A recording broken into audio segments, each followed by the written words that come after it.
SSP Sujawal Talpur जी हिदायत ते Sujawal police रात देर सां मंछात ख़िलाफ़ वॾो ऑपरेशन करे छॾियो, जंहिंमें 15 लख जी मालियत इंजन सफ़ीना हिसो पाली, जंहिंमें 5 मंछात फ़रोश शोएब मेमन, उस्मान मेमन, करीम बख्श बुरोई, हाजी शौकत वलिद, गुलाम हुसैन बुरोई खे पुलिस गिरफ़्तार करे केस दाख़िल करे छॾियो।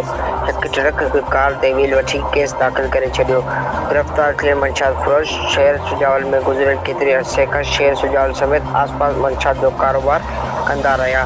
सुजावल जी शहरी ख़ुशी जो इज़हार कंदे चयो त सुजावल पुलिस हक़ीक़ी मंछात फ़रोशनि खे गिरफ़्तार करे रही आहे, पर शहर में हलंदड़ ॿियनि मंछात ख़िलाफ़ कार्रवाई कई वञे। Shahbaz Memon, shine news, Sujawal.